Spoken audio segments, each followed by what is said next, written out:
Salam, hörmətli tamaşaçılar. Efirimizi Hədəf Analitik İnformasiya proqramı davam etdirir canlı yayında. Əlbəttə, biz Zəngəzur dəhlizinin əhəmiyyətinin nə dərəcədə yüksək olduğunu, bütün region ölkələrinin, o cümlədən də regiondan kənar ölkələrin belə öz iqtisadi və geosiyasi gələcəklərini bu dəhliz üzərində qurduqlarını dəfələrlə vurğulamışıq. Və Zəngəzur dəhlizinin başqa bir adla Trump Route for International Peace and Prosperity, yəni Trump beynəlxalq sülh və çiçəklənmə yolunun, beynəlxalq yolunun önəmi nədir? Mərkəzi Asiya respublikalarının burada iştirakı necə ola bilər? Bu mövzu ətrafını danışacaq. Bir də ən əsası, Ermənistan bu istiqamətdə gecikmə edirmi? Bax, əsas suallardan biri budur, əziz tamaşaçılar. Çünki Trumpın oğlunun Ermənistana səfərinin ləğv olunması haqqında da müəyyən mülahisələr irəli sürülür, xəbərlər hətta səsləndirilir. Ermənistanın daxilində parlament seçkilərinə doğru getdikcə ciddi şəkildə qarşıdurmalar var. Hətta Paşinyan erməni ordusunu faktiki olaraq heç bir şeyə yaramayan gücsüz bir entity kimi də xarakterizə edib. Bunun mahiyyəti nədir? Nə üçün Alen Simonyan qarşıdakı seçkilərdə Ermənistan müxalifətinin uzacağını söyləyir? Bütün bunların bir-biri ilə əlaqəsi nədir? Bu suallara mütləq proqramımızın gedişində ekspertlərimizin iştirakı ilə cavab tapmağa çalışacaq. Beləliklə, qonaqlarımız Azərbaycan Parlamentinin deputatı Sahib Aliyev, xoş gəlib proqramımıza. Xoş gəlib. Sahib, mən yenidən sizi görmək çox xoşdur. Digər qonaqlarımız da əlbəttə ki, odlu, alovlu, necə deyərlər, şərhləri ilə politoloq Sahil İskəndərovu və Samir Hümbətovu, yenə də politoloqumuzu görmək proqramımıza çox xoşdur. Siz də xoş gəlmişsiniz. Xoş görmüşük, çox sağ olun. Amma fikirləşirəm ki, dinamik bir veriliş edək, tamaşaçılarımız üçün də maraqlı olsun, fikir mübadiləsi, interaktiv şərait etsək daha faydalı olacaq deyə düşünürəm. Amma Sahib müəllim, sizinlə başlamaq istərdik. Bilirik ki, bugün Cənab Prezidentin Özbəkistanın İnformasiya Agentliyinə müsahibəsi də oldu. Həmin müsahibənin özündə də bu Zəngəzur dəhlizi məsələsinə, middle koridor, orta koridor məsələsinə toxunuldu. Bugünkü, hazırki bax, şəraitdə, indiki vəziyyətdə bu koridorla bağlı onun açılması ilə əlaqədar proseslər hansı yerdədir? İstərdim ki, sizin dilinizdən işləyək. Siz əslində bununla bağlı bugün parlamentdə Ermənistan baş naziri öz fikirlərini bildirdi. Belə bəlli oldu ki, hətta yenə də müəyyən gecikmələr var. Baxmayaraq ki, Vaşinqton görüşündən dərhal sonra başqa cür düşünülürdü. Mən fikirləşirəm ki, yəqin ki, hələ bu onun belə deyək, yekun açıqlaması deyil. Bununla bağlı hələ danışıqlar gedəcək və ümumiyyətlə bilirsiniz, əslində Ermənistan istəyirsə ki, bu dəhliz tez açılsın. Bununla bağlı bu regionda ən böyük təcrübəsi olan bir dövlət var. O da Azərbaycandır. Əgər digər qüvvələr də istəyirlərsə və uzun zaman o dəhliz də bilirsiniz ki, Azərbaycan dəmir yollarının nəzarətində olmuş yoldur. Amma indi belə görünür ki, təqribən nəzarətdə balansında və nəzarətində bəli. Yəni Azərbaycan dəmir yollarının daha doğrusu bir parçası hesab olunurdu. Ona görə də indi hazırda doğrudan da bir tərəfdən Ermənistanın hiss olunur ki, bizdən də daha çox ehtiyacı var. Digər tərəfdən o da hiss olunur ki, bütövlükdə o dəhlizlə yüklərin daşınmasında maraqlı olan dövlətlərin də onun çox sürətlə açılmasında belə deyək, maraqları var. Amma eyni zamanda da belə bir vəziyyət yaranır və onu da görürük ki, müəyyən də siz az öncə qeyd etdiniz, bunu tormozlamaq cəhdləri də var. Mən açığı belə başa düşürəm ki, ümumiyyətlə, o Tucker Carlson'un intervyusu məhz bu dəhlizin ləngiməsinə yönəlmiş bir təxribat idi Və bu təxribatı da bəzilərinin düşündüyü kimi heç də o Narek Karapetyan, yəni Samvel Karapetyanın qardaş oğlu etmirdi. Orada bir vəkil var, Rob Amsterdam. Bu Rob Amsterdam çox maraqlı bir tipdir. Bu həmən adamdır ki, Ukrayna Pravoslav Kilsəsinin Moskvaya, Rusiya Pravoslav Kilsəsinə bağlı olan Ukrayna Pravoslav Kilsəsinin maraqlarını təmsil edirdi. Və bir il bundan əvvəl yenə həmən o Karlsona intervyusunda ümumiyyətlə Ukrayna dövlətini, Ukrayna xüsusi xidmətini necə ki Ermənistanda bu Katolikosa qarşı Paşinyanı belə deyək, təzyiqlərdə suçlandırırdı. Eyni suçlamanı Ukrayna dövlətinə də qarşı səsləndirirdi. Özü də çox maraqlıdır. Bilirsiniz, bu adam Xodorkovskinin vəkili olub. Bunu Xodorkovski tutub. Və Xodorkovskiyə həbs təyin olunan günü 2005-ci ildə bunu həbs elədilər. Gəlib mehmanxanada Rusiyanın Federal Təhlükəsizlik Xidməti həbs etdi. O həbsdən sonra nə baş verdisə bu adam həm Ukraynada, həm də baxırıq ki, Ermənistanla məsələ yanaşmada tamamilə Moskvanın narrativlərindən çıxış eləyir. Və heç təsadüfi deyil ki, indi Samvel Karapetyanın da ora kim göndərib, niyə göndərib, nəyə görə göndərib, bəli. Onun həm də vəkili kimi çıxış eləyir. Yəni, onu demək istəyirəm ki, əgər doğrudan da bu yazıldığı kimidirsə və mümkündür ki, bu doğrudan da yazıldığı kimidir. Çünki o intervyu Amerikada xeyli qalmaqal doğurdu. Belə görünür ki, burada iki hədəf olub. Hədəflərdən biri seçki qabağı Paşinyanın mövqelərini zəiflətmək. İkincisi isə məhz bu dəhlizin açılması məsələsində ləngiməyə şərait yaratmaq. Təşəkkür edirəm Sahib müəllim. Sahib müəllim, burada Sahib müəllim dediyi o fikir ki var, ləngimə məsələsi və bir də seçkinin adını çəkdi. Bir çox ekspertlər hesab edirlər ki, bu seçki ərəfəsində ümumiyyətlə bu məsələdə ciddi problemlər olacaq. Çünki Ermənistanın radikal müxalifəti özəlliklə də o revanşist mahiyyətli, onlar, siz də yəqin eşitmişsiniz ki, bu trip yolunu Ermənistan üçün mənasız adlandırırlar. Bu fikirləri eşitmişsiniz. Heç bir xeyir gətirməyəcək deyirlər.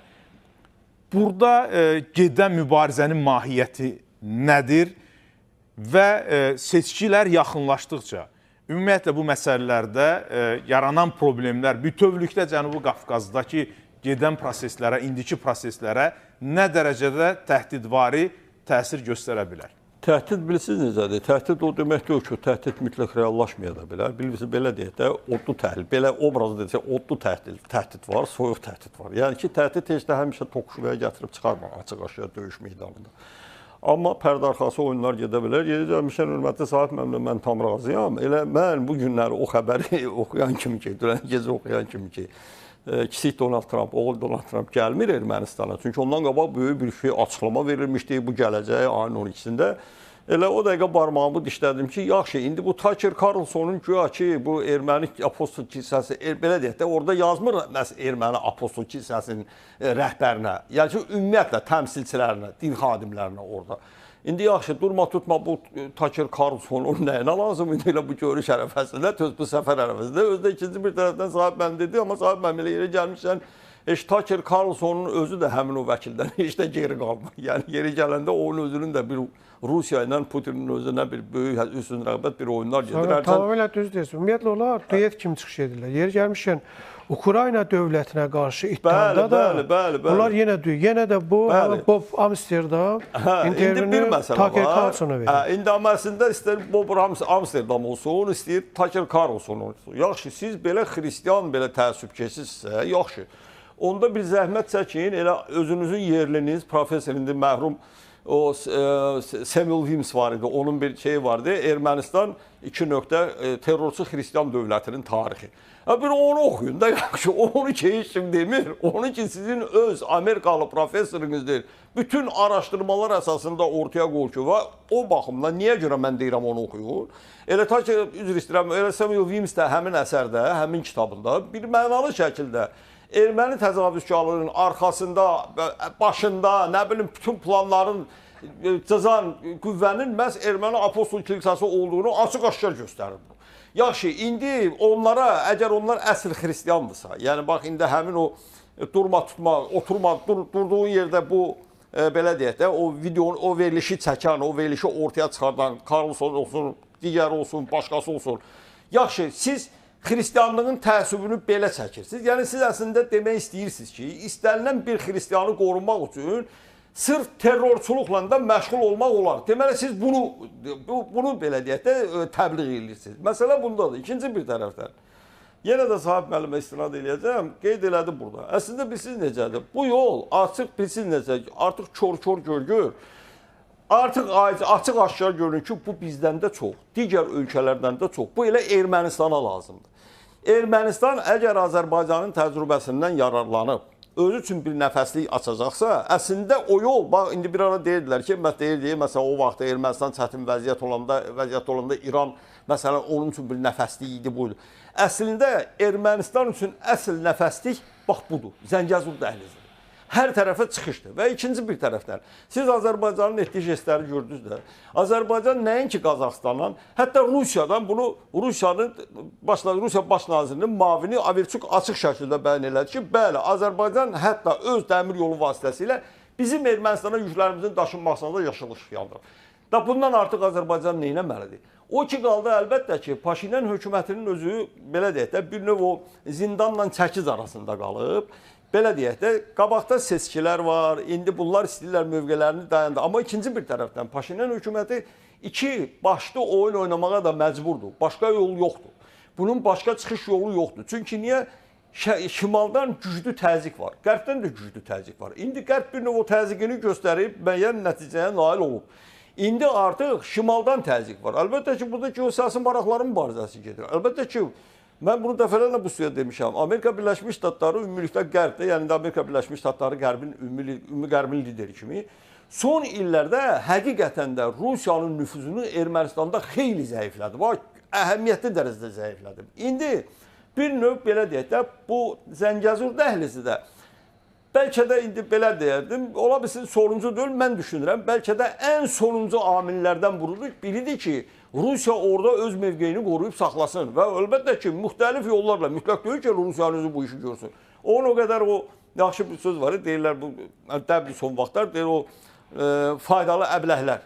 O qədər var ki, bunları atırlar ortaya bu oyunlarla, belə bir şeylərlə. Amma bir məsələ var, Elnar müəllim, bu qaçılmaz bir, belə deyək, qaçılmaz bir reallıqdır. Yeri gəlmişkən, indi oyun ifadəsini işlətdiniz. Bəli. Oyun dediniz. Bəli. Bir oyun oynanılır burada. Əlbəttə oyun oynanır. Hamısı, İndi o bir söz var. Sualım da Sahil müəllim, məhz onunla bağlı idi ki, bu oyun nədir? Çünki siz dediniz ki, yəni Rusiyanı Birləşmiş Ştatlar son dönəmlərdə Ermənistanda xeyli sıxışdırıb. Amma bilirsiniz necədir? Amma burada gedən oyun nə? Yəni sıxışdırıbsa bu projelerin arxasında dayanacaqmı? Yox, indi bir məsələ var. Ermənistanın hakimiyyət dairələrinin özündən də müəyyən mənada iki başlı bəyanatları. Yox, indi belədir. Bəs mən siz də görürsünüz, siz də görürsünüz. Bunlar məcbur oyun nədir? Bu oyun mahiyyəti nədir? Oyunun mahiyyəti budur. Biz heç kimə yox demirik.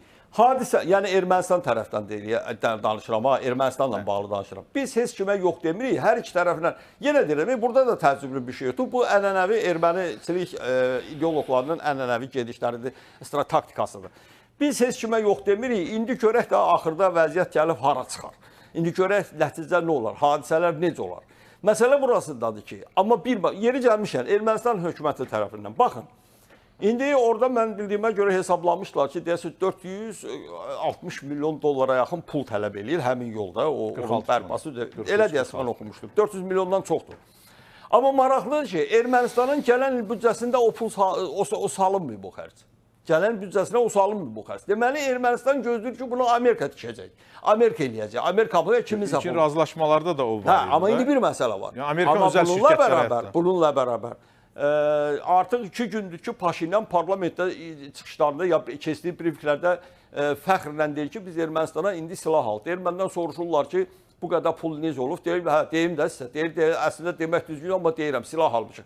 Və yaxşı, amma Azərbaycanın gələn 5 ildəki hərbi büdcəsində əksinə ixtisarlar nəzərdə tutulur. İndi onu Said müəllim məndən daha yaxşı bilər. O rəqəmləri mən baxdım, oxudum. O gün hələ oktyabrın 18-də, 19-da açıqlanmışdı o rəqəmlər. Ki, yəni Azərbaycan gələn 5 ildə hərbi xərcləri azaltmağa doğru gedəcək. Orada faizlə göstəricilər var idi. İndi, yaxşı, onda bu nəyə göstərir?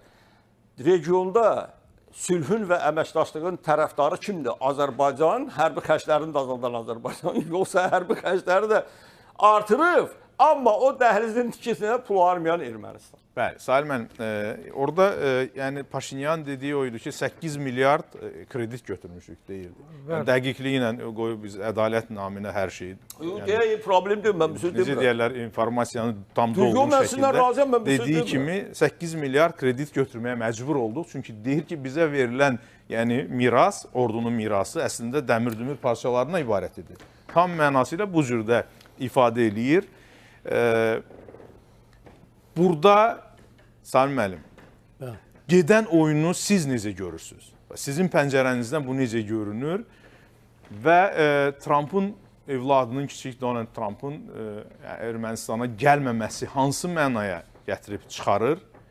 Çox ciddi şəkildə biz seçkilər yəni gələn ilə keçdikcə, yaxınlaşdıqca çox amansız mübarizənin gedəcəyi indidən görünməkdədir. Bu kontekstdə Birləşmiş Ştatlar gözləmə mövqeyimi tutmaq istəyir. Ona görə Salih müəllimə sualı verdim ki, yəni bu layihələrin arxasında dayanacaqmı? Hər iki sualı sizə verirəm. Elnar müəllim, Donald Trump'ın oğlunun bugün üçün ora səfər etməməsi mən düşünmürəm ki, burada hansısa bir formada negativlik yaradır.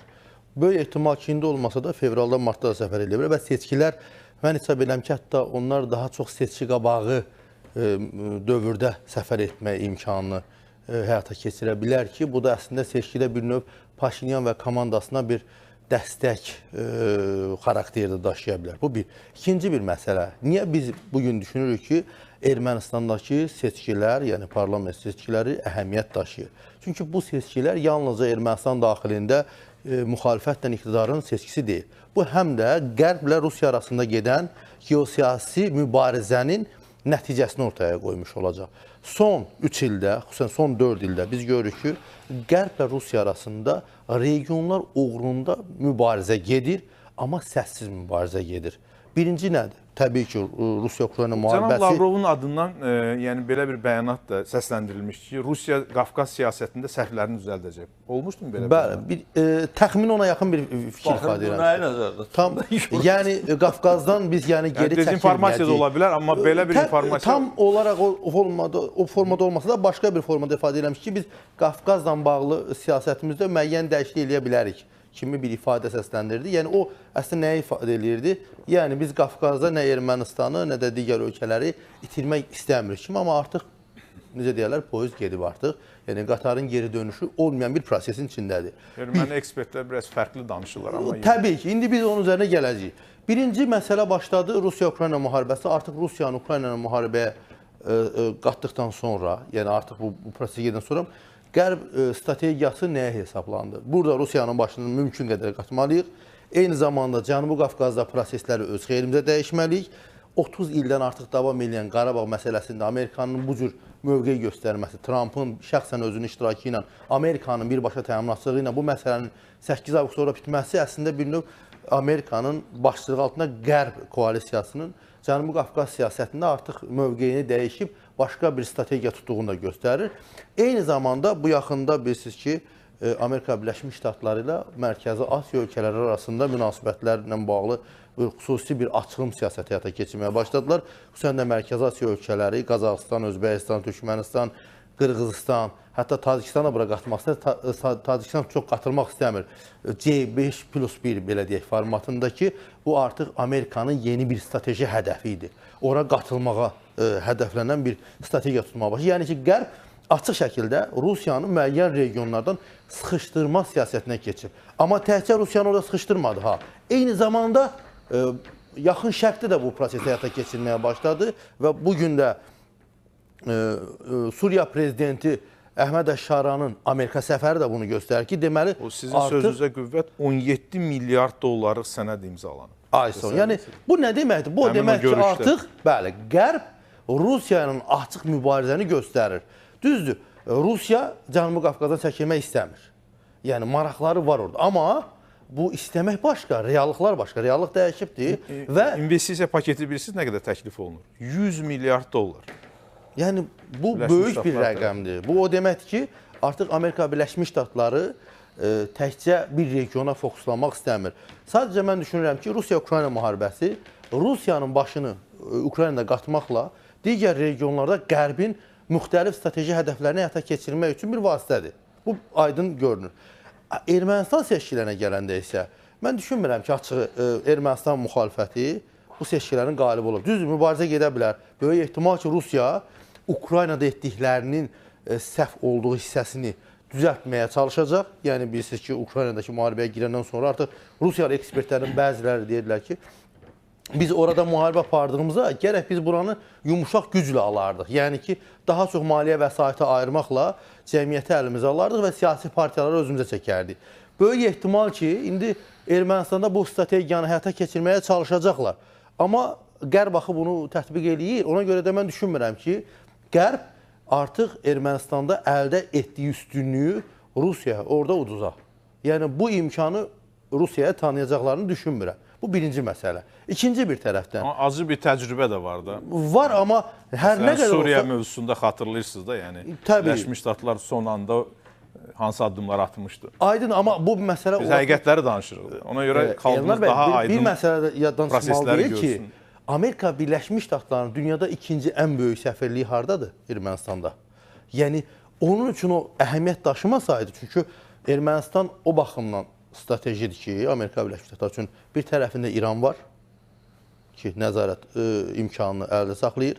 Digər tərəfdən Rusiyanın nüfuz gücü vardı orada, onu saxlayırdı. Ona görə də biz məsələyə daha real yanaşsaq, mən düşünürəm ki, Trump dəhlizini təbii ki, artıq Sahil müəllimlə qeyd edir. Sahil müəllimlə qeyd edir. Bu, Ermənistan büdcədən pul ayırmasa belə, onu Amerika Birləşmiş Ştatları həyata ki, zaten o şirkətlərə veriblər. Onun icrasıdır, həyata keçirilməsidir, onun təşkilat işləridir. O, Amerika üçün hətta yarım milyard, 1 milyard olsa böyük vəsait deyil və onu həyata keçirmək üçün də kifayət qədər maliyyəsi var və onu da həyata keçəcək. Amerika üçün yalnızca sizcə bu Rusiya-Amerika Birləşmiş Ştatları strateji mübarizəsidir. Burada Çin faktoru da var ortada. Bu rəqabət nə dərəcədə, Sami müəllim, bölgəyə mənfi təsir göstərə bilər? Çünki onların arasındakı amansız rəqabəti biz başqa bölgələrdə, özəlliklə də, yəni deyək ki, Afrikada çox yaxşı görürük. Yəni niyə 30 il ərzində görmədik burada? Yox, sözsüz indiki reallıqlar şəraitində. Nə soruşduğumu bilirəm. Yox, yəni deyirəm, yox, sizin sözdə qüvvət kimi deyirəm. Deyirəm, burada da gördük onu. Ona görə də bu rəqabət indiki şəraitdə necə təsir göstərə bilər bölgəyə, müsbət və mənfi mənada? Mənfi baxımdan götürəndə burada Azərbaycanla bağlı mövzu tamam fərqlidir. Çünki Azərbaycan münaqişəni bitirib, sərhədlər də çəkilib.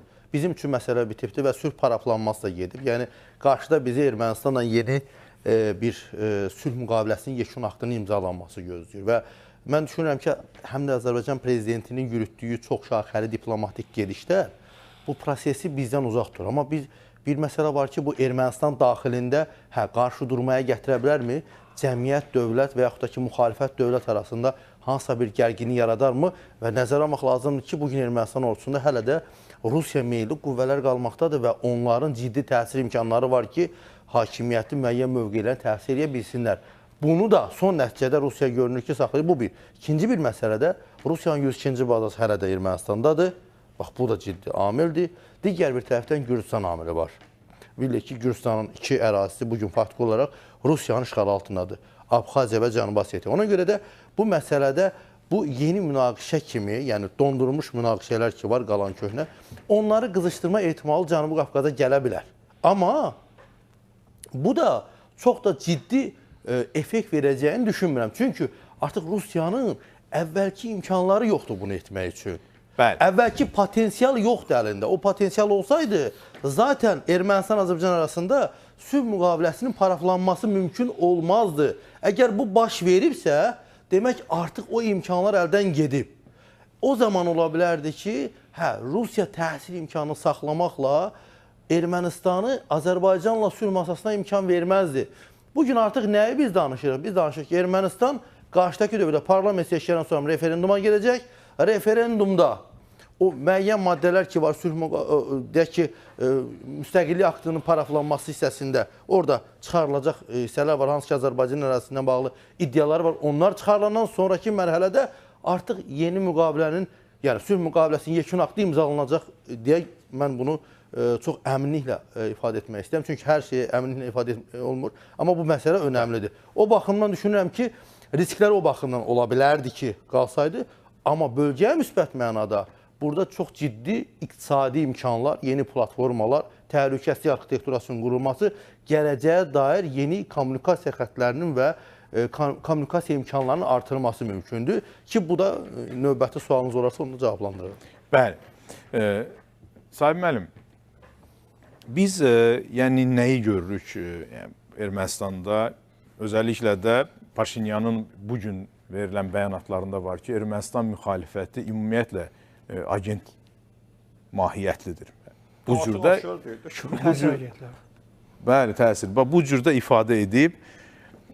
Ona görə də bu kontekstdə şiddətlənən bir mübarizə var.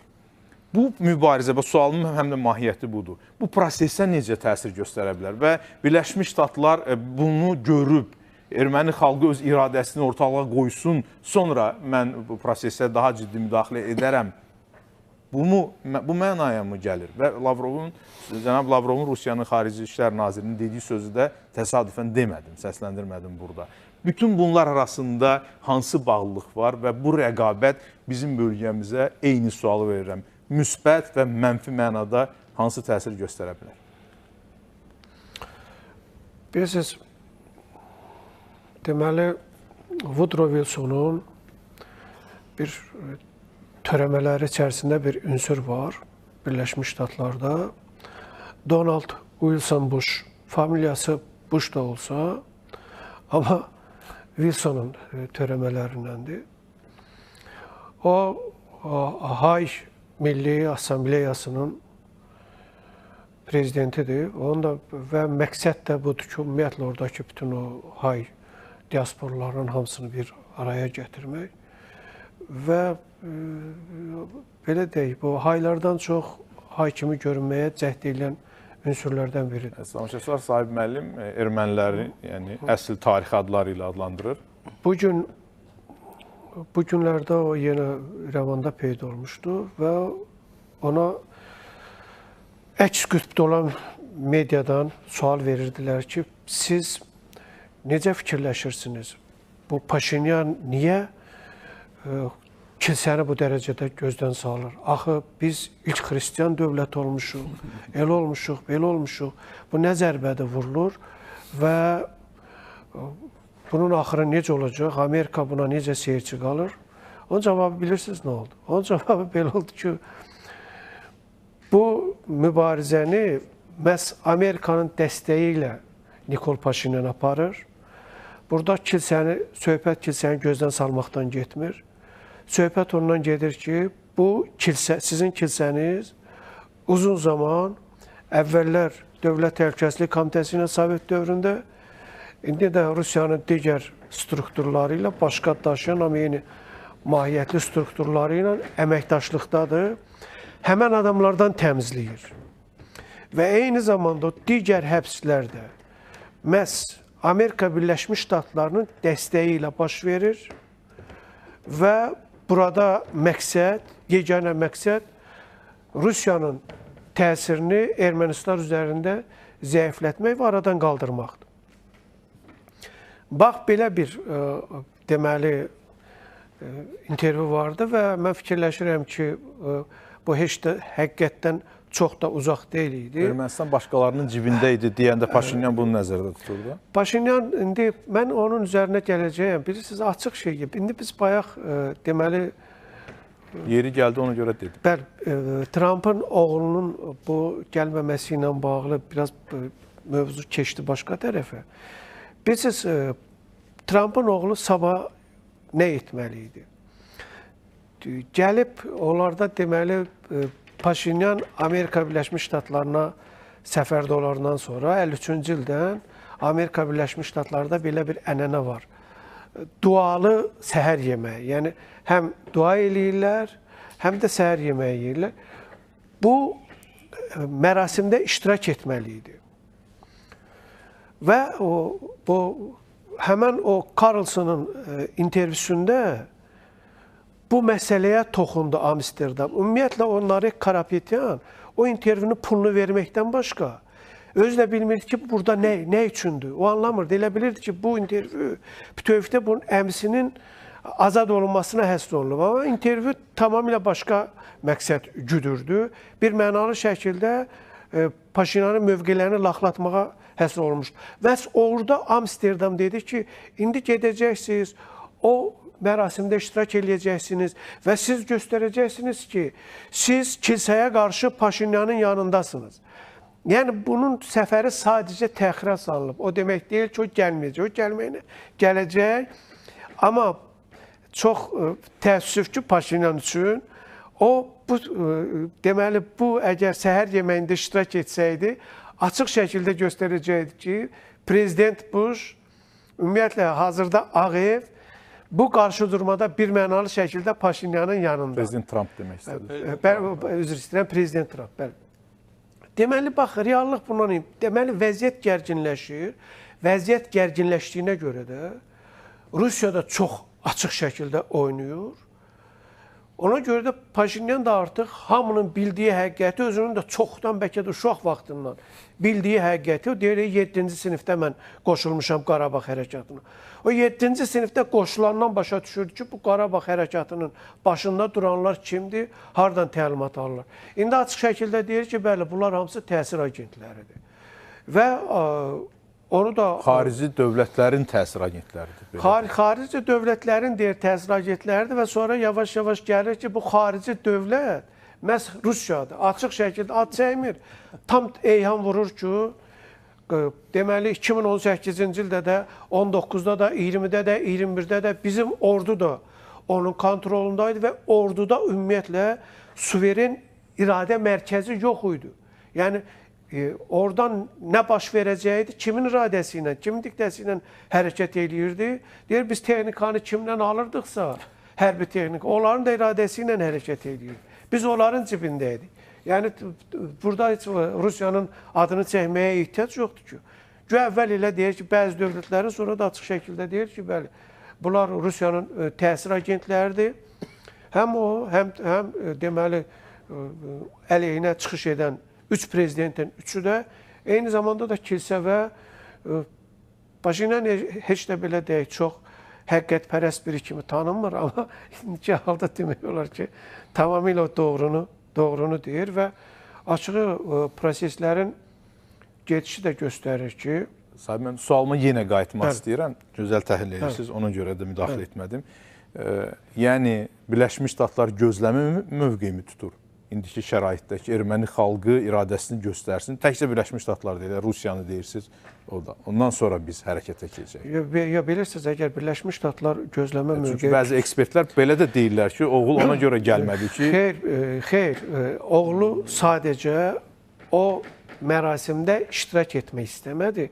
Bilirsiniz, onda da başqa həqiqətlər üzə çıxacaqdı. Hansı həqiqətlər, bilirsiniz? 2018-ci ildə o meydandakıların arasında olanlar böyük əksəriyyət protestantlar idi. Protestantlar. Ermənistanda protestantların sayı 250 mini keçib. Və əgər Trump'ın oğlu gəlib o and içmə, o antlı səhər yeməyində iştirak edəcəkdirsə, bir mənalı şəkildə növbəti dəfə belə qələmə veriləcəkdi ki, artıq Qirqariyan kilsəsi, özləri deyirlər apostol kilsəsi, o həvarilər, orada apostol kilsəsi zadı söhbət yoxdur, yalandır. Yəni mənimsiyiblər. Xalkedon kilsə məclisi ümumiyyətlə eretik Qirqariyan kilsəsi də deyir, hay kilsəsi.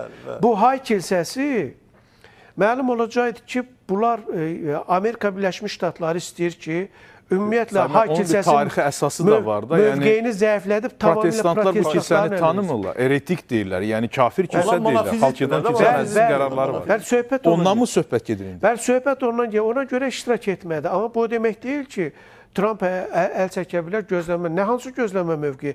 Əgər gözləmə mövqeyi tutsaydı, bu halda avqustun 8-də Azərbaycanla Ermənistan arasındakı o sülhün paraflanması Vaşinqtonda baş tutardımı?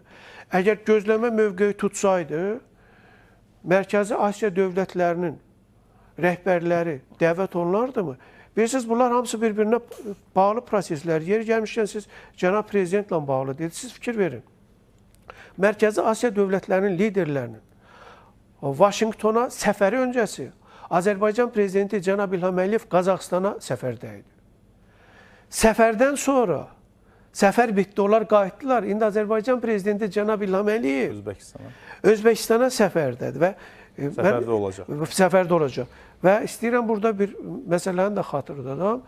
Amerika Birləşmiş Ştatlarının o Mərkəzi Asiya dövlətlərində səfiri olmuş və ikinci şəxs kimi iştirak etmiş. Eyni zamanda Əfqanistanda səfir olmuş və Minsk qrupuna da müəyyən bir dövrdə 2016-17-də həmsədrlik etmiş. Richard Hoaglandın bir ifadəsi vardı. Deyirdi ki, Azərbaycan artıq Mərkəzi Asiya dövlətləri altılıqda olmalıdır. 5+1 olmalı deyil, 6 dövlətdən söhbət getməlidir. Mən bunu nəyə görə deyirəm? Deyəcək, Ermənistana nə dəxli var? Elə cənab prezidentin bugünkü intervyusunda da açıq şəkildə bildirilir. Deyir ki, Xəzər bizim üçün ayrıcı təsir bağışlayır, amma Xəzər birləşdiricidir. Həm də nəyə görə birləşdiricidir? Çünki orta dəhliz var, o dəhliz keçəcək Zəngəzurdan və bütövlükdə bu arealı eyni cür görürlər. Siz təsəvvür edin. Elə Vaşinqtonda da müzakirələrdə Cənubi Qafqaz da yəni gündəmə gəlir. Və tək özdə bu yox, bütövlükdə yaxın şərqi, bütövlükdə bu regionu bir cür görür. Heç siz elə bilirsiniz, təsadüf idi. Qazaxıstan bu İbrahim anlaşmasına qoşuldu. Vaşinqtonda elan etdi. Bu nə deməkdir? Bu deməkdir, bütövlükdə bizim bu böyük Xəzər regionu adlandırdığımız da, Cənubi Qafqaz adlandırdığımız da, hamısı bütövlükdə böyük bir yaxın şərqin bir hissəsi kimi görünür və Amerika Birləşmiş Ştatları burada çox əhəmiyyətli bir nöqtəni. Çox iddialı cümlədir sayın dediyiniz. Yox, iddialı cümlə deyil olan şeydir. Yox, bu var. Onda mən sizdən soruşacağım. Azərbaycan prezidenti cənab İlham Əliyev məhz avqustun 8-də Vaşinqtonda olanda arxada xəritə görünürdü. O xəritədə Cənubi Qafqaz yuxarıda bir balaca yerdə idi, amma əsas yaxın şərq idi. Siz bilirsiniz, Amerika siyasətini bilirsiniz, slaydlarla, təsvirlərlə müəyyən reallıqları çatdırmaq. O nə üçündür? Radiolu ifadələr. O nə üçündür? O deməkdir ki, artıq nəinki Zaqafqaziya yoxdur, Cənubi Qafqaz da yoxdur. Əgər bu regiondan söhbət gedirsə, yaxın şərq var və yaxın şərqdə özünün güclü mövqeyi ilə seçilən Azərbaycan dövləti var. Böyük orta şərq dedikləri. Bəli, həmən məsələdir. Bəli, böyük yaxın şərq məsələsi artıq tam reallaşır və Qazaxıstanın prezidentinin Vaşinqtona səfəri zamanı onun İbrahim Avram anlaşmasına qoşulması da ona xəbər verdi. Çünki belə götürəndə Qazaxıstan Türk dövlətidir. Avram da İbrahim bunlar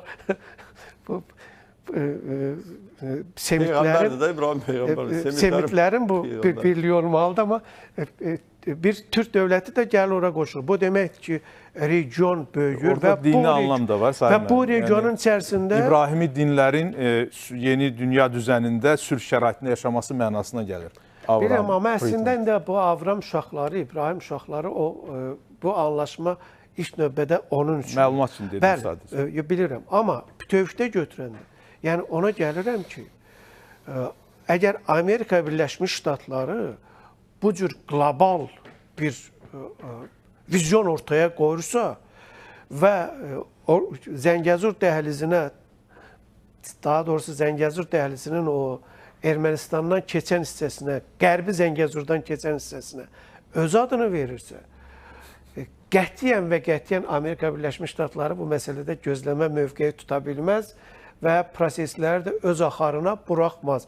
Bir daha vurğulayıram, Donald Gözləmə William mövqeyi o mənada ki, açıq şəkildə deyir ki, Birləşmiş Ştatların iradəsini yerinə yetirir Nikol Paşinyan.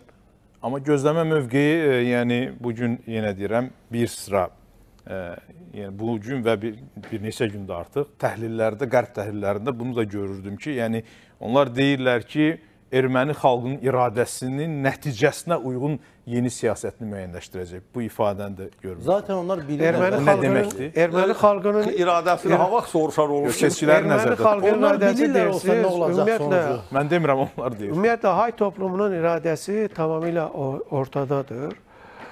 Onlar Seçkiləri nəzərdə tutar. Onlar Paşinyanın o paraflanmasına qatıldığı sülh anlaşmasının qətiyyən razı deyirlər, amma eyni zamanda da sülhü istəyirlər. Yəni, bu nə deməkdir? Bunlar savaşdan qorxurlar, ona görə də bu məsələdə onlar Paşinyanın məcburdular arxasınca getməyə.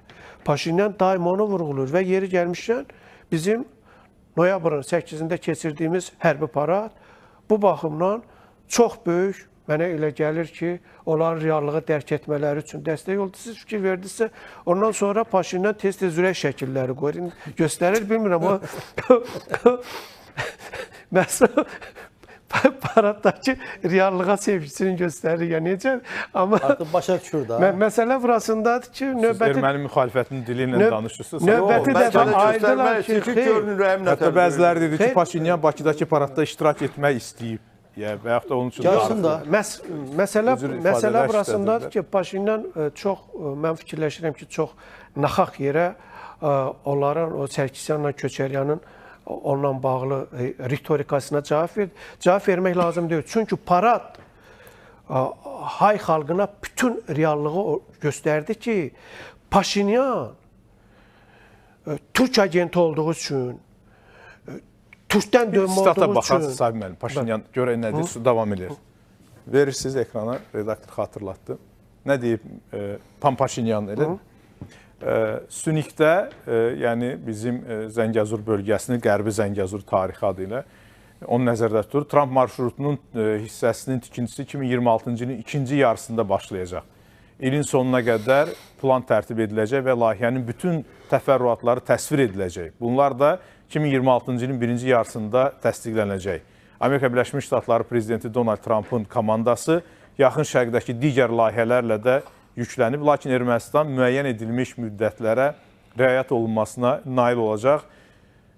Hayaslanın baş naziri Nikol Paşinyan belə deyir, Sahib müəllim. Lap yaxşı, indi Burada deyim. bir qədər, yəni biz burada əslində toxunduq bu məsələyə. Bir qədər vəziyyət dəyişir sanki. Yəni artıq yəni, nə demək istəyir bunlar, siz deyin. Yəni Trump'ın İndi deyirəm, oğlunun gəlməməsi. bunu bitirim, çünki siz bayaq dediniz müxalifətlə bağlı.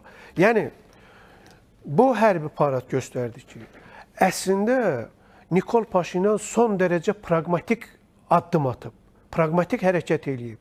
Bu heç də öz xoşuna buna getməyib. Reallıq bunu diktə. İlk dəfədir ki, bu rasional davranıb. O ki, qaldı bu məsələyə, bilirsiniz, bu məsələdə əslində Yəni razılaşmalar varmı bununla bağlı? Ona mı işarə edir? Bunun özü göstərir ki, bunun bu texniki hazırlığı niyə bu qədər uzun çəkməlidir? Niyə? Nəyə görə bu qədər uzun çəkməlidir? Axı bu çox uzun çəkməlidir. Özdə bunlar demişdilər ki, texniki əsaslandırmanı biz çoxdan başlamışıq. Görürsünüz ki, gətirir hara çıxır ki, bu birinci yarısında təsdiqlənəcək. Elə bu ilin axırında təsdiqlənsin də. O təsdiqlənmə, siz bir layihənin təsdiqlənməsi siz fikir verir. Yarım il uzadılır ki, bu layihə təsdiqlənəcək. Burada başqa məsələ var. Siz bilirsiniz, Qirqoryanın bir açıqlaması oldu. Bu sərhədlərin müəyyənləşdirilməsi ilə bağlı. Bəli. Onun bir açıqlaması oldu. Dedi ki, ola bilər ki, gözlənilməz bir sərhədlərin müəyyənləşdirilməsində gözlənilməz addımlar atılsın. Bunlar istəyirlər ki... Anklavları mı nəzərdə tuturdu? Bunlar Çünki çox... onunla bağlı da skandal olmuşdur. Dedilər, ay nə bilim, referendum olsun. Siz indi fikir verirsinizsə, bəli, Paşinyan da bu anklavlar məsələsini son zamanlar danışır və bunlar istəyirlər ki, o Zəngəzur hissəsində artıq sərhədlər müəyyənləşdirilsin. bu prosesi o prosesə bağlayırlar və ləngimənin mən belə başa düşürəm kökündə bu durur və əgər bu deyirsə ki, müəyyən belə deyək, gözlənilməz müəyyən addımlar da atıla bilər, sürpriz xarakterli. Mən fikirləşirəm ki, ola bilər Kərkinin burada qaytarılmasından söhbət gedir. Bilirsiniz ki, Kərki elə konkret olaraq həmən yolun üzərindədir. Yəni Naxçıvandan daha doğrusu Ermənistana keçidin üzərindədir. Yəni eyni dəhlizin üzərində. Daha çox Türkiyə sərhədinə yaxın ərazi deyilmi Sahib müəllim xəritədə? Yox, indi təsəvvür edin, Zəngəzur dəhlizi. Orada nə üçün deyirəm bunu? Bir cümləsi də var ki, yəni indi Ermənistan cəmiyyətində müzakirələr gedir ki, Azərbaycanla torpaq dəyişdirilməsi məsələsi əlavə edir ki, bu ancaq referendumla ola bilər.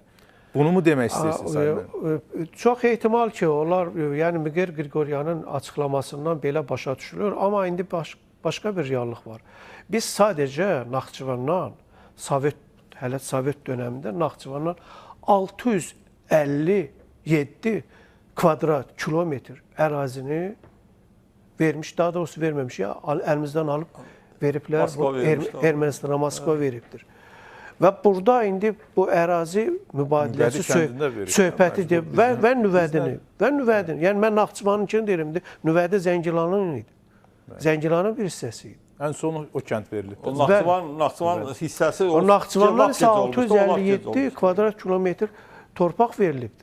Yəni belə bir reallıqlar var, amma mən fikirləşirəm ki, bu məsələdə söhbət Kərkidən istəyirsiniz. İndi bilirsiniz, axı buradan gedəcək, bu yol gedəcək, tutaq ki, Azərbaycandan gedəcək, Azərbaycanın bir hissəsindən keçəcək o bir hissəsi Naxçıvana. Daha aydın olsun. Axı bəs Naxçıvandan da Ermənistana getməli. Ermənistan daxilində də bu məsələ müzakirə olunur. Çünki o Kərki kəndinin yerləşdiyi, yəni coğrafi ərazi çox ciddi strateji yolların keçdiyi ərazilər. Bəli, oradan keçəcək. Məhz Ermənistana keçən indi keçir. Hazırda keçən yol, indi ermənilər Azərbaycan arasında qaytarılmalıdır. Mən yəni informasiyaları deyirəm ki, aydın olsun. Yəni ona görə ola bilər ki, Kərkinin qaytarılmasından söhbət gedirsə, və açıqən mənim o haqda məlumatlı deyiləm və dəqiq bir şey deyə bilmərəm.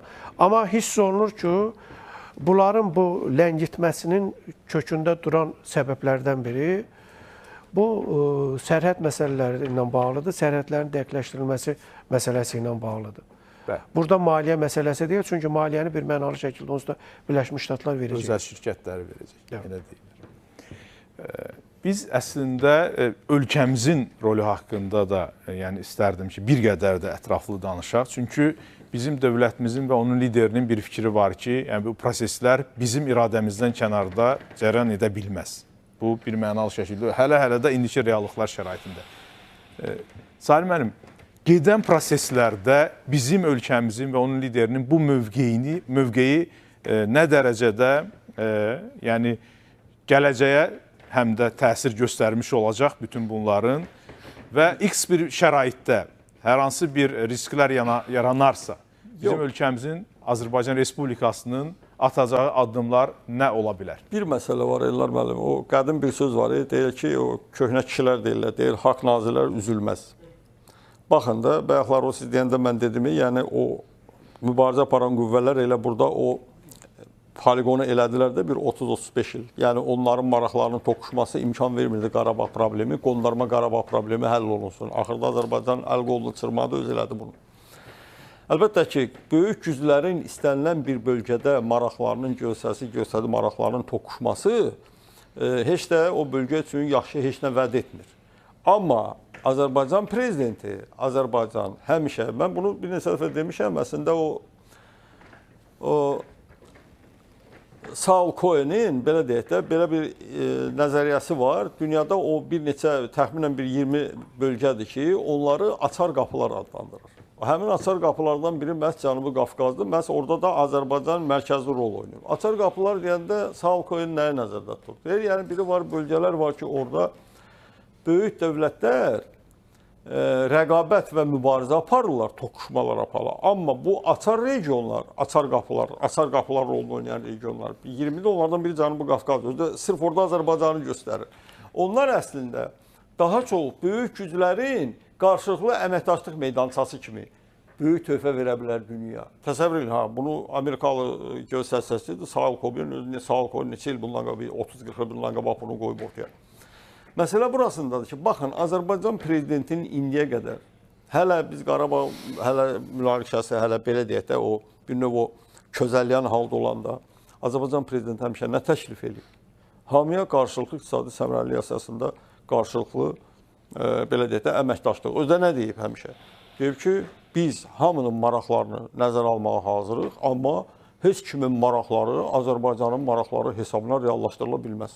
Qurtardı. Yəni bu nə deməkdir? O sizin sualınıza elə cavabdır. Yəni burada hansı risklər yaranarsa, bilirsiniz necədir? Əslində bu regionda bu dəqiqə ən az risklərə məruz qala biləcək ölkə məhz Azərbaycandır. Çünki niyə? Azərbaycan bütün fundamental problemlərini həll edib. Fundamental problemlərini həll edib. Bayaqları indi Samir müəllim misal gətirdi. Gürcüstanın iki böyük belə deyək də respublikası indi orada müxtəlif əsarət altındadır. Ermənistan belə deyək, adı müstəqil dövlətdir. Axı Ermənistan müstəqil dövlət deyil axı. İstəyir Rusiyanın nəzarətində olanda, istəyir Qərbin nəzarət altında. Fərq eləmir. Yəni burada müstəqil qərar qəbul etmək, qəbul edən subyekt deyil bu. Əslində Ermənistan beynəlxalq hüququn subyekti və obyektidir. Yeganə dövlət Azərbaycandır. Baxın indi Gürcüstanla bağlı nə baş verir? Əvvəlcə Qərb, indi Rusiya. Görün nə qırğınlar. Azərbaycanla bağlı o ekseslər yaşanır. Baxın, Amerika Birləşmiş Ştatları bu gün yeri gəlmişkən, hətta belə deyək də, nə qədər olmasa da, indi düzdür, Trump administrasiyası Ukraynaya belə deyək, yardımı biraz azaldı, özünün birbaşa yardımını. Amma istənilən halda Ukraynanı dəstəkləyir. Amma baxın, bu günlər Amerika Birləşmiş Ştatları bir neçə şirkətə, yəni Çinlə əməkdaşlığa görə, İranla, Çinlə əməkdaşlığa görə sanksiya tətbiq edib. Onların içində 2 Ukrayna şirkəti var. Amma hələ indiyənə qədər Amerika Birləşmiş Ştatları Qərb, baxın, Türkiyənin özünə qarşı nə qədər təzyiqlər gedir, Türkiyənin şirkətlərinə qarşı, Avropa tərəfdən Amerika. Hələ Azərbaycana yeri gəlmişkən bir ara Qazaxıstanın özünü də hədələdi, hələ Amerika Birləşmiş Ştatları. Öyle uzaq vaxtın söhbət deyil, bu yaxın vaxtların söhbətidir. Amma görürsünüz, Azərbaycanla bağlı nə bu təpki, nə bu təhdid, nə bu hədə yoxdur. Özdə baxın, Azərbaycan prezidentinə şəxsən Donald Trump'ın yanaşmasına baxın. Bayaq burada hörmət sahib mənim toxundu. Əslində, bilsin necədir? Bu fərq eləmir. Amerika Birləşmiş Ştatları bu regionda indi gözləmə mövqeyi tutmur. Yeri gəlmişkən, bundan əvvəlki administrasiyada gözləmə mövqeyi tutmurdu. Sadəcə bundan əvvəlki administrasiya o qədər bəsit siyasi düşüncəyə malik idi ki, əslində strateji xəttin məhz nəyin üzərində qurulduğunu düzgün seçə bilmirdi. Bax, problem bundadır. İndi gəlin belə deyək də, nədir?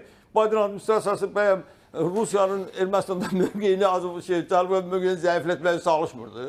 Amma yenə deyirəm, strateji xətti necə qurmağı bilmirdilər. Çünki mən bunu demişəm, tam məsuliyyətindən deyirəm. Özdə tək bunu mən demirəm, amma hələ indiyənə qədər Amerika tarixində o cür səvadsız və bəsit siyasət yürüdən cütlük olmuyor. Biden bir də dövlət katibi Anthony Blinken. Götürürsən, qoyursan bütün Amerika tarixini qabağına hələ ikinci belə bir zəif cütlük görmürsən. Bax, bundadır. Yəni o strategiyanın özü düzgün seçilməli. İndi baxın, Azərbaycan hansı risklə üzləşə bilər? Mən bunu tam səmimiyyətimlə deyirəm. Əslində bugün baxanda... Mən sualı elə vermədim. Azərbaycan üzləşər risklərlə demədim. Bu projelərlə əlaqədar baş verə biləcək hər hansı bir risklər Ermənistan tərəfindən revanşistlərin hakimiyyətə gəlməsindən başlamış və o da sualdır ki, indi Sahib müəllim onu da test edirlər ki, siz deyirsiniz ki, yəni Paşinyan hakimiyyətlə Rusiya mübarizə aparır, yəni devirə bilmirmi Paşinyan hakimiyyətini? Orada təsir imkanları bu qədər mi zəifdir? Bu suala da cavab verə bilərsiniz. Yox, söhbət nədən gedir? Eləməm. Yəni bu risklərin olduğu bir şəraitdə bizim üçün deyil, o projelər üçün. Bizim məmləkətimizin addımları nə ola bilər? Bax, bizim məmləkətin addımları bir dənədir. Bütün o layihələrin həyata keçirilməsində yenə də aparıcı rolunu oynayacaq. Bilirsiniz necədir? Bizim respublika, bizim ölkəmiz necə ki o təklifləri verir, hamının maraqlarını bir belə çərçivədə uzlaşdırmaq təklifini verir, yenə də o siyasəti aparacaq. Məsələ burasındadır. Təhdid nədir? Təhdid bayaq dediyim kimi soyuq təhdid ola bilər, ordu bir təhdid ola bilər. İkinci bir tərəfdən bayaqları toxunduq Xəzər bölgələri, belə də Xəzəryanı bölgə ölkələrinin, Mərkəzi Asiya ölkələri əslində Xəzəryanı ölkələrinin doğru onların ikisinin Xəzərə birbaşa çıxışı yoxdur. Amma məsələ söhbət nədən gedir? Söhbət ondan gedir ki, Xəzər hövzəsi deyilir o. Hətta Xəzər hövzəsi ölkələri, indi Xəzər hövzəsi. İndi baxın, söhbət nədən gedir? Necə ki, Amerika Birləşmiş Ştatları üçün, Qərb üçün Cənubi Qafqaz, Şimali Qafqaz anlayışı yoxdur. Onlardan ötürü Ümumi Qafqaz anlayışı var. İndi artıq son vaxtlar onlardan ötürü Cənubi Qafqaz və belə deyək də Mərkəzi Asiya anlayışı yoxdur ayrılıqda. Artıq bunu vahid bir region kimi görürlər. Niyə? Çünki 2004-cü ildən ortaya qoyulan Böyük Yaxın Şərq layihəsinin tərkib hissələridir və hətta belə ondan da əvvələ getsək, yəni bu Böyük Yaxın Şərq layihəsi elə belə ortaya qoyulmuyor. Bunun əsasında Zbigniew Bjezin Böyük Şarmat lövhəsi əsərdə yanır. Çünki orada Bjezin həmin o əsərdə Azərbaycanı belə deyək də ümumiyyətlə bu regionda Mərkəzi Asiyaya keçən butulkanın bu tıxacı kimi, boğazı kimi göstərir. Yəni Azərbaycansız ora girmək mümkün deyil. İndi baxın, Böyük Yaxın Şərq layihəsi də görün, haradan tuturuyor, Aralıq dənizində tutmuş, gör gedib, haradan Qanın dənizi hamısını gəlib çötürür. Bu böyük bir layihədir. Və indi baxın, 2004-cü bu layihə çıxıb ortaya. Baxın, Ərəb baharına Xəritələrin, dünya xəritəsinin dəyişməsindən bəli, Ərəb baharına bax. İndi orada deyirlər ki, nə bilim, indi ona görə 22 o plana görə 22 dövlətin bu əraziyə düşən 22 dövlətin sərhədləri dəyişəcək. Yəni kiminki müsbət, kiminki mənfi tərəfə indi belə də kimsə itirəcək, kim qazanacaq. Baxın, Ərəb baharına bax başladı 2010-cu ildə. Bax, onlar hamısı, bütün bu hadisələrin hamısı. Mən bunu nəyə gətirəm? Siz bəs sahib müəllimə sual verdiniz ki, Amerika gözləmə mövqeyi. Hansı gözləmə mövqeyi? Gözləmə mövqeyindən söhbət saat getmir. Sadəcə bir məsələ var. Amerikanın bütün hədəfləri, bütün planları, strateji planlardır. Onlar uzun müddətə hesablanmış plandır. Yəni gəldim, elə 1-2 ilə bunu görüm, elədim, alındı, deyib, bunu tulladım, getdim buna. Xeyr.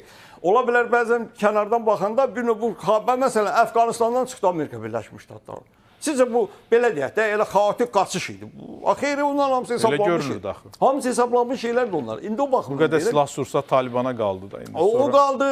Ondan qabaq Talibanla elə nə oldu? Birdən belə durdular Talibanla ondan qabaq pərdə arxası Talibanla nə qədər danışıqlar gedib pərdə arxası razılaşdırılır bütün məsələlər. Bunlar yəni belə baxanda görsən elə bir növ xaotikdir. Bu nə deyir? Bunlar gəldilər, bir gün buradan belə elədilər, dağıtdılar, buradan qaçdılar, getdilər orada. Xeyr. Bunlar hamısı sonra bilirsiniz əsas nədir? Bunlar böyük bir belə mozaikanın fraqmentləridir.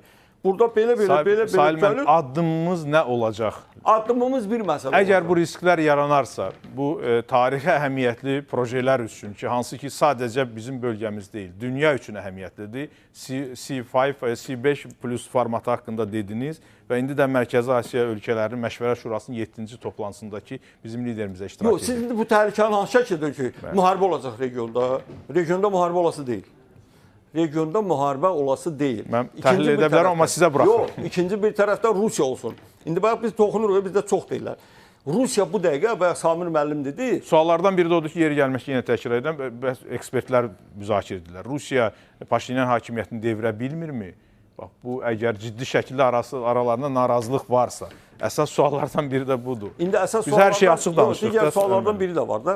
Digər suallardan biri. Hələ Paşinyanın taleyi ilə, Ermənistanın taleyi ilə bağlı. Biz hələ Rusiya ilə, belə deyək də, Moskva ilə Vaşinqtonun hansı pərdəarxası söhbət etdiyini də biz deyə bilmərik. Mən sizə inandıram, bunlar da ola bilər. Bu günləri mən səhər bir maraqlı bir məqam oxudum. Çox maraqlı məqam. Hələ sən demə, Böyük Britaniyanın baş nazirinin köməkçisi hələ fevral ayında, mart ayında, hələ şeydən qabaq, bu Putinin şeylə görüşməsindən qabaq, gizli şəkildə Moskva ilə əlaqə saxlayır. Ki, yəni, Ukrayna məsələsi həll olunanda, indi Trump administrasiyası gözlənilməz addımlar atır, yəni Böyük Britaniyanın maraqlarına xələl gəlməz. Yəni, hər şey bəzən göründüyü kimi də olmur da. Onu demək istəyirəm də, indi deyilsin ki, Rusiya onu aşırıda bilmirmi? Mən demirəm, deyilənləri təkrar edir. Moderator kimi deyirəm. Biz bilmirik axı. Paşinyanla bağlı Rusiya ilə, Moskva ilə Vaşinqton arasında hansı danışıqlar var, hansı gizli razılaşmalar var, ola bilərmi, ola bilər. Amma bir məsələ var. Mən bir şey deyə bilərəm ki, mən buna tam əminəm ki, bugün Rusiya, yenə deyirəm, sözsüz ki, Cənubi Qafqazdan çəkilmək istəmir. Özdə burada bir məntiq var da, kim çəkilmək istəyər? Hansı dövlətsə? Bu geosiyasi maraq deyil, elə gəlim, sənə verdim, getdim. Amma Rusiya bilir ki, bugün Cənubi Qafqazda ikinci müharibənin alovlanması heç də Rusiyanın xeyrinə deyil, əslində Rusiyanın ziyanladır. Ukrayna bataqlığı fonunda Rusiyanın Cənubi Qafqazda ikinci bir cəbhəyə çəkilməsi, müharibəyə çəkilməsi, müharibənin qarşıması yeri gəlmişkən, bu Rusiya üçün yaxşı heç nə. İkinci bir tərəfdən bir müqayisə də aparım. Sonra düzdür, ola bilsin biraz mövzudan uzaqdır. Çox azalıb, Venezuela da bağlı. Venezuela da bağlı yadınıza gəlsin, Donald Trump hələ birinci prezidentliyi dövründə aləmi dağıdırdı, hələ demokratlar da olanda. niyə Amerika Birləşmiş Ştatları nə edir etsin, amma Venezuelada hərbi əməliyyatlar başlamır? Çünki Bəli. niyə? Hərbi əməliyyatlar başlayan kimi orada Çində müdaxilə edəcək, Rusiyada müdaxilə edəcək. Bir balans yaranıb İranda dünyada. müdaxilə, yox, bilirsiniz necədir? Amerika Birləşmiş Ştatları 250 ilə yaxındır ki, müharibə görmür. Belə deyək də, Amerika qitəsi. Yanaşma belədir. Amerika qitəsində müharibə olmalı. Çünki niyə? Qonşunun evi yanırsa, gec-tez o sənin evinə keçəcək. Bax, məsələ bundadır. Rusiya bu baxımdan bu dəqiqə Cənubi Qafqazda müharibənin olmasında maraqlı deyil. Ermənistan başqa söhbətdir. Orada hakimiyyət dəyişikliyi bu var. Amma müharibə biraz başqa söhbət. Samim, siz necə görürsünüz? Bax, Amerikada o C5 plus formatından sonra yeri gəlmişkən orada o cümlədən Qazaxıstan tərəfindən də bəyanatlar verildi ki, Azərbaycan da orada iştirakçı olmalıdır. Yəni çünki o Azərbaycansız qeyri-mümkündür bu projelerin həyata keçirilməsi. İndi bu çox ətraflı danışma olar bu barədə. Siz necə görürsünüz? Cənab Prezidentin Özbəkistana səfəri olacaq. Bax, bütün bu gedən proseslərdə ki, müsahibəsində də var idi. Middle koridorun, orta dəhlizin əhəmiyyəti məsələsi siz necə təhlil edərdiniz? Baxın, iqtisadi baxımdan orta dəhliz layihəsinin həyata keçirilməsi, Azərbaycan burada təbii ki, açar ölkədir. Şərq-Qərb layihəsində, hətta deyərdim ki, Şimal-Cənub nəqliyyat kommunikasiyasında da burada açar ölkə sayılır və nəzərə almaq lazımdır ki, Azərbaycan həm də Mərkəzi Asiya ölkələrlə çox yüksək səviyyəli bir əlaqələri formalaşır və bunun fonunda bir də Azərbaycanın Amerika Birləşmiş Ştatlarının son 3 ayda apardığı münasibətlər sistemini nəzərə alsaq, təbii ki, Azərbaycan prezidentinin Orta Asiya ölkələrinə səfəri xüsusi əhəmiyyət daşıyır nə baxımdan, həm siyasi baxımdan əlaqələr daha da dərinləşir, iqtisadi baxımdan bu əlaqələrimizdə bir də orta dəhliz, üstəlik Amerika Birləşmiş Ştatlarının da bura daxil olmasıyla yeni bir strateji planların işlənib hazırlanması və təhlükəsizlik məsələsi. Biz bilirik ki, hətta SSR dağılandan sonra Orta Asiya ölkələri üzərində bir Çinin maraqları var idi, bir Rusiyanın maraqları var. Çin bunu kapitali ilə eləyəcək. Rusiya bunu daha çox təhlükəsizlik imkanları ilə, yəni o ölkələr daxilində olan o gücləri ki var idi, özünə məxsus olan təhlükəsizlik imkanları onun və hətta ordusunun vasitəsilə bunu eləməyə çalışırdı ki, biz bunu Tacikistan örnəyində vətəndaş müharibəsinin orada getdiyi proseslərdə açıq şahidi ola bilmişik və görmüşük bunu. Bir də bir məsələ də var ki, bir də Amerika Birləşmiş Ştatları və Böyük Britaniyanın ortaqlığı, ikisinin birgə ortaqlığı burada bir maraqları var. Yəni, belə götürəndə Amerika Birləşmiş Ştatları və hətta Avropa İttifaqına bura daxil etməklə üçlü ola bilir. Çünki Böyük Britaniya artıq Brexit elədiyi üçün ABŞ, Böyük Britaniya və Avropa İttifaqının marağı var. Və nəzərə almaq lazımdır ki, Fransa prezidentinin son açıqlamalarında Qazaxıstanla bağlı verdiyi fikirlər, söylediyi fikirlər onu göstərir ki, deməli, Qazaxıstana maraq çox. Çünki dünyanın 41%-ə qədər uran ehtiyatı Qazaxıstandadır və son dövrlər Fransanın Afrikadan qovulmağı üzünü daha çox Qazaxıstana, Orta Asiyaya çeviribdir. Və bir də Tasis və Traseka layihəsi ki var, bilirsiniz ki, Makronun əli boşda qaldı, Amerika Birləşmiş Ştatları aldı. İstəyi var da, yəni bu ticarət əlaqəsi. Tasis və Traseka layihəsi ki var, həyata keçirilir, Avropa İttifaqı ilə Orta Asiya ölkələrini bağlayır. Bu layihəni də gücləndirmək istəyir son vaxtda. Bəzən onu Böyük İpək yolu da adlandırır. Təbii ki, onu Böyük İpək yolu da. Yəni, əsas etibarilə o 93-dən bu yana başlayıb, bugünə qədər davam edən bir layihədir. Ona görə düşünürəm ki, Azərbaycan prezidentinin Özbəkistana, Qazaxıstana və digər Orta Asiya ölkələrinin səfərləri bu xüsusi əhəmiyyət daşıyır o baxımdan ki, bayaq qeyd etdiyim siyasi, iqtisadi və təhlükəsizlik məsələsində yeni bir balans yaradır artıq region üçün. Çünki Qərb ölkələrinin, xüsusən də Amerika Birləşmiş Ştatlarının regionla bağlı maraqları buradan, Azərbaycandan keçir və Azərbaycan olmadığında bu prosesi həyata keçirmək mümkün deyil. Hətta Çinin də marağı bu ərazidə. O baxımdan düşünürəm ki, bu səfərin əsas əhəmiyyəti ondan ibarət ki, həm də həmin ölkələrin Azərbaycan arasında bir strateji əməkdaşlıq müqaviləsi var. Yəni, bu artıq strateji baxımdan bütün mövqeləri razılaşdırmaq və gələcəyə doğru strateji hədəflərin hansı istiqamətdə cəryan edəcəyini də müəyyənləşdirməyə kömək edir. O baxımdan düşünürəm ki, yaxın müddət ərzində artıq biz yeni, deyək ki, bloklaşmalar, bu iqtisadi zəmində, təhlükəsizlik mövqeyində, siyasi baxımda, platforma formasında C5-i, C6 görəriksə, bu heç də təəccüblü olmamalıdır və bu yeni bir platforma olaraq ortaya çıxacaqdır və bu əslində yeni formalaşan dünya düzəni ki var, Böyük Orta Şərq layihəsi ki var. Onun içərisində yeni bir, deyək ki, puzzle-ın bir hissəsi, bir elementini təşkil edə bilər və düşünürəm ki... Vaşinqton görüşündən sonra son qısa bir bitir proqramımız. Qazaxıstan Rusiya ilə də Bəli, imzaladı. Sənəd Bu hesab müttəfiqlik edirəm ki, münasibətlər haqqında sadəcə sənəd. olaraq bir balans var. Necə ki, Şuşa bəyannaməsindən sonra Rusiya Azərbaycanla da bir strateji əməkdaşlıq müqaviləsi bağladı. Eyni formada, eyni bəndlərdə. Ya sadəcə olaraq Rusiyanın xətrinə dəyməmək üçün bunu eləyək, amma bu yəni belə bir ciddi əhəmiyyətə malik bir nəticə verəcək də ki, sənəd olacağını düşünmürəm. Bəli. Amma beynəlxalq münasibətlər Təbii ki, sistemində də- təsadüflər çox az olur da. Təsadüf deyil, bu təsadüf deyil. Sadəcə sənəddir, imzalanıb və işlənib. Sadəcə olaraq Rusiyanın artıq əvvəlki təsir imkanları yoxdur və hətta bu sənədi nə qədər genişləndirsə, nə qədər təkmilləşdirsə belə Rusiyanın artıq orada imkanları. Çünki Rusiya dəfələrlə Qazaxstana ərazi iddiaları eləyibdi. Bu da Qazaxların yadından çıxan deyil. Digər bir tərəfdən 2022-ci ilin yanvar hadisələri də yaddan çıxmır. O da nəzarətdədir. Bəli. Və digər bir tərəfdən Böyük Britaniyanın ABC-ın Qazaxstanda qoyduğu investisiyanı da unutmaq olmaz. Bəli.